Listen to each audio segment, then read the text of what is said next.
இது வரைக்கும் மேடையில் எந்த பேசி பழக்கம் இல்லை, பயம் ஏற மாட்டேன். இன்னைக்கு கொஞ்சம் ஃப்ரீயாக உட்காந்துருக்கேன்னா அந்த ஆனந்தவாழ கிளாஸ் அனுபவம் தான்.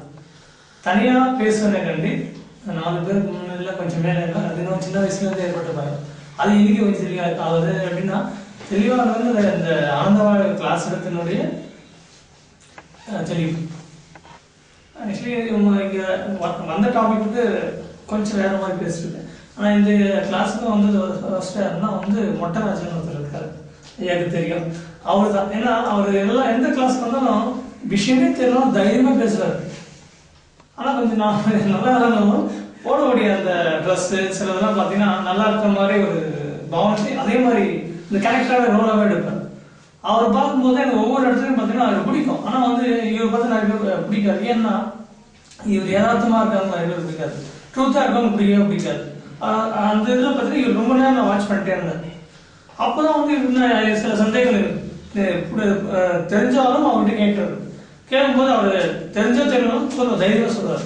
சார் அந்த தைரியத்துக்கோசமாக அவர்கிட்ட நிறைய விஷயம் அப்ரோச் பண்ணிருந்தேன். அப்போதான் சொன்னாரு, எனக்கு ஒரு மாஸ்டர் இருக்காரு, நீங்க எங்கேயும் தேடி போய் கிடைக்காத உங்களுடைய எல்லா இதுவும் கிடைக்கும். ஏன் ஒரு நாள் வந்து கிட்டத்தட்ட ஒரு 3 வருஷமா தெரியும். அவர் வந்து சொல்லும் போது நீங்க இங்க வந்து அவங்க கிளியர் ஆகிடும்.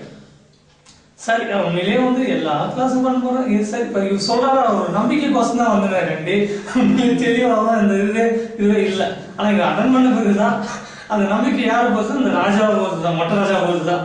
அந்த மொட்டராஜாவுக்கும் அந்த அளவுக்கு தெளிவு கொடுத்தது ஐயா தான். அப்போ இவர் வந்து இவருக்கு தெரிஞ்சு நான் வரல. அப்போ இவர் அந்த அளவு வந்து மொட்டராஜா உருவாக்கிருக்காரு. அந்த மொட்டராஜாவோட வெளிப்பாடு தான் இந்த அளவு வந்து ஒரு தைரியம். அது இப்போ வரை பேசுறேன்னா சில இடங்கள்ல அந்த கிளாஸ் மேடை பேச்சு கையெல்லாம் நடுங்கும், தடதான் நடுங்கும். என்ன பண்ண தெரியல, கை இருக்கவும் பிடிச்சிக்குவேன். இப்போ சில ஆக்ஷனோட அந்த பயம் கூச்சம் இல்லாம இவங்க என்ன சொன்னாரு, கால் ஆடுது ஆனா எழுந்து வர முடியல. என்ன தேவையோ ஒண்ணு புரியல எனக்கு. அது கொஞ்சம் எழுந்து வந்த பிறகு அது அங்க தெரிஞ்சதை விட இங்க பேசும்போது அந்த விஷயம் வந்து தெளிவா புரிஞ்சிருக்கு. இன்னும் நிறைய தெளிவடையணும்னு எனக்கு ஆர்வம் இருக்கு. இன்னும் ஐயாவை வந்து விட போறது கிடையாது. நான் தெளிவாக அவருடைய ஒரு வழிபாடு தான் செய்யணும். வாய்ப்பு கொடுத்த தெளிவாக எல்லாருக்கும் ஐயாவுக்கும்